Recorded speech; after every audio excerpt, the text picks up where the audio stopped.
আপনারা যারা এতদিন কপিরাইট ফ্রি মিউজিক খুঁজছিলেন, আজকে কিন্তু আমি দেখাবো একদম সম্পূর্ণ ফ্রিতে কিভাবে আপনি কপিরাইট ফ্রি একটি মিউজিক বানাবেন, অর্থাৎ সম্পূর্ণ গান বানাতে পারবেন, বাংলা ইংলিশ যে কোনো প্রকার গান বানাতে পারবেন একদম ফ্রিতে। তো চলুন সম্পূর্ণ প্রসেসটা আপনাদেরকে দেখিয়ে দিচ্ছি। এর জন্য সর্বপ্রথম আপনি যে কাজটি করতে হবে সেটি হচ্ছে আপনার যে গুগলে আসতে হবে। গুগলে আসার পর আপনি এখানে সার্চ করবেন, জেমিনি লিখে সার্চ করবেন। জেমিনি লিখে সার্চ করার পর এখানে দেখেন এই যে ওয়েবসাইটটি রয়েছে, এই ওয়েবসাইটে আপনি প্রবেশ করবেন।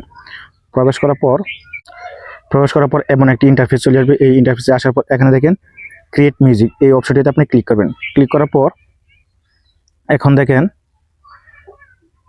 আপনার যে গানটি অর্থাৎ যে জিনিসটি তৈরি করতে চাচ্ছেন এটি আপনি এখানে আগে লিখে রাখবেন। লিখে রাখার পর এখানে আপনি এখানে লিখতে পারেন। আমি এটি লিখে রেখে এখন দেখেন আমি এটি কি করব, লেখার পর এই যে তীর চিহ্নটি আছে, তীর চিহ্নতে ক্লিক করে আমি এটি সেন্ড করে দেবো।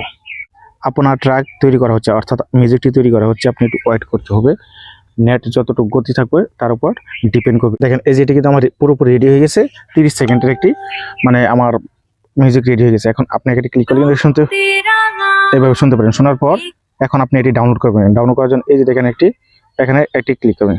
ক্লিক করার পর এই যে উপরে দেখেন একটি তীর চিহ্ন রয়েছে, এই তীর চিহ্নের উপর আপনি ক্লিক করবেন। এই তীর চিহ্নের উপরে ক্লিক করার পর এখানে দেখেন অডিও অনলি, এই অডিওতে দিবেন। যদি আপনি ভিডিও করতে চান তাহলে কিন্তু ভিডিও হবে, আবার যদি অডিও দিচ্ছেন তাহলে কিন্তু অডিওতে এটি কিন্তু ডাউনলোড হচ্ছে।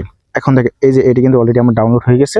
এখানে আপনি এটি কোথায় পাবেন, এটি এখন আপনি পাবেন আপনার ফাইলটি রয়েছে, ফাইলে আসবেন, অর্থাৎ যেখানে আপনি ফাইল আমি দেখাচ্ছি কোথায় পাবেন। এই দেখেন এই যে ফাইল, এই ফাইলে কিন্তু এটি আমার দেখেন। এভাবে কিন্তু আপনি যত খুশি তত অডিও নিজেই তৈরি করতে পারবেন, গান তৈরি করতে পারবেন। এগুলো আপনি ভিডিওতে ব্যবহার করলে কোনো সমস্যা হবে না, অর্থাৎ কপিরাইট আসবে না।